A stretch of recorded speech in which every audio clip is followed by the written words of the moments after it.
Many Nigerians leave the shores in search of greener pastures, but most of them end up in situations which turn out to be a nightmare. In this Sunday special, Esther Omopariola speaks with some trafficked returnees about their journey and how the society can stop modern-day slavery. Human trafficking, a form of modern-day slavery, involves the illegal trade of people for either forced labor or sexual exploitation, and in some cases, removal of organs or tissues, including surrogacy. Estimates released by the Global Slavery Index in 2018 indicate that there are 40 million victims of modern-day slavery worldwide, 71% of whom are women and girls, and 25% of which are children. Nigeria remains a source, transit, and destination country when it comes to human trafficking, and it is listed as one of the countries with the largest number of trafficking victims overseas, particularly in Europe. Currently, there isn't any statistical data on the rate of human trafficking which occurs in Nigeria today. Most of the trafficked victims I spoke with say they were only trying to improve their economic fortunes, which later turns out to be more than what they expected.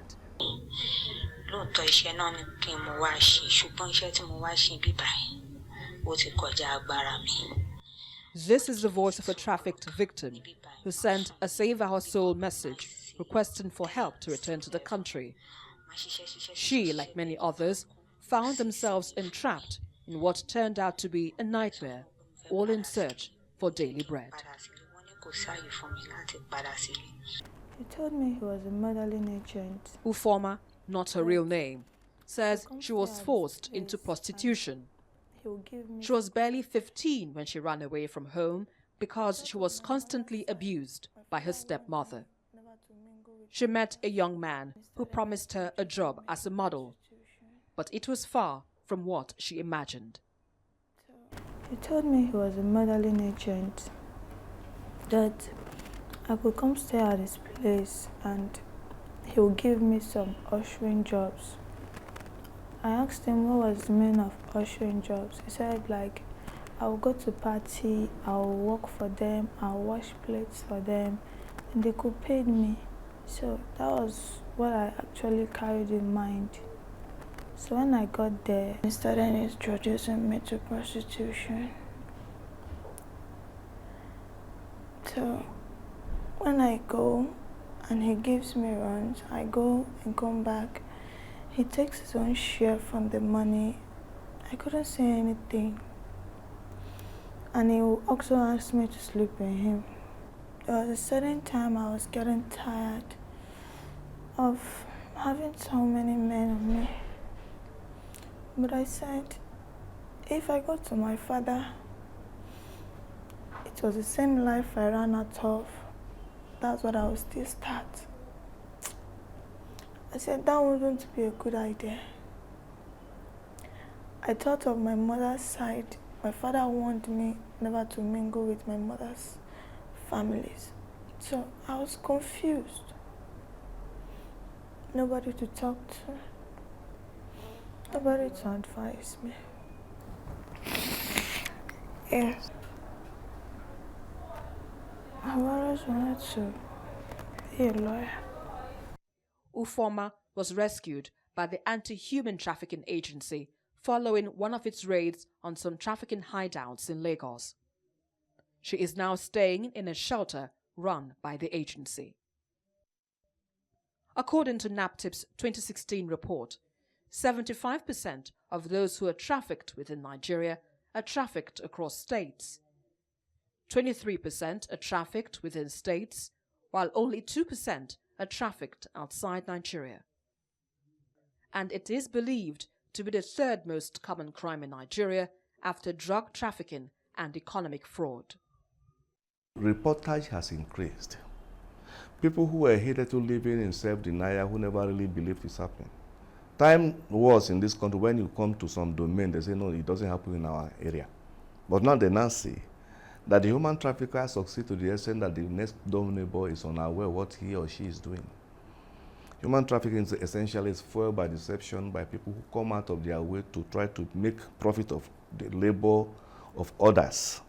The conspiracy of silence in the past helped the crime to thrive, because sometimes you have some of those traffickers threatening their victims not to say anything to anybody and not to also reveal their identity to anyone. So that makes it to try for some time. But now that people are summoning courage, they have seen one that summoned courage and something was done, more people are stepping out to say, look, we are in slavery here, help us. And there are several other stories of innocent Nigerians who only end up falling prey to traffickers. And one major contributory factor to this societal challenge has been linked to poverty.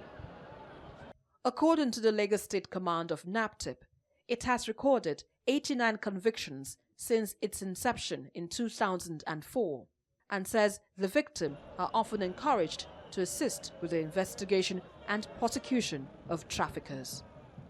With the support of both local and international agencies, there are set-up shelters for the trafficking survivors and various skills training and economic support program. There is also a strong network of NGOs who also provide services to the trafficked survivors. For these ones that come in, when NAPTIP brings them in, what happens is they come in for 6 months.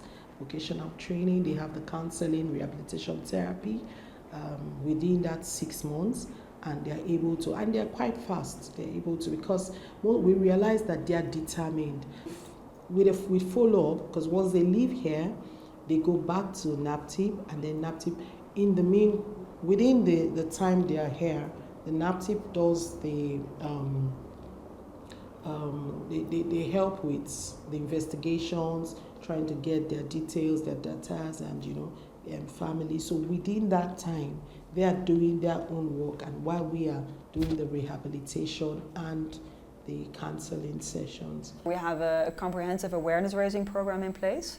So in terms of looking at the vulnerability of limited information, or understanding about the trafficking process, we implement what we call communication for development.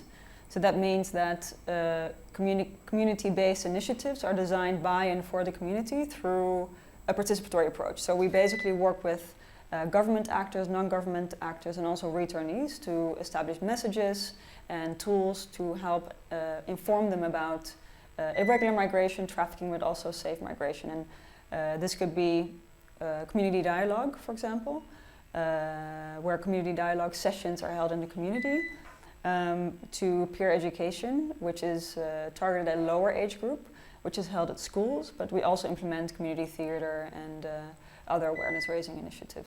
But there are sure ways on how we can put a stop to human trafficking or modern-day slavery. Already, NAPTIP says human trafficking issues are now to be covered by the school curriculum, while it is also carrying out various enlightenment programs at different public places. We are winning convictions. We are doing it, getting convictions, and now there's even a shaming list in the country now. This shaming list is to let people know that there are consequences for their actions. If you engage in all these things and we get to know about it, we'll criminalize you. We work in the area of governance and policy, awareness raising, protection and reintegration, and data.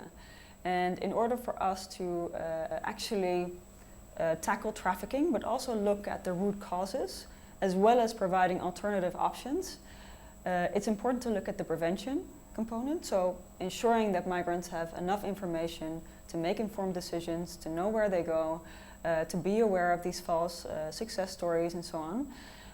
Every human being has a right to be free. Together with constant enlightenment and increased awareness on this crime against humanity, living in this world could be easier. Esther Omopariola, TVC News, Lagos.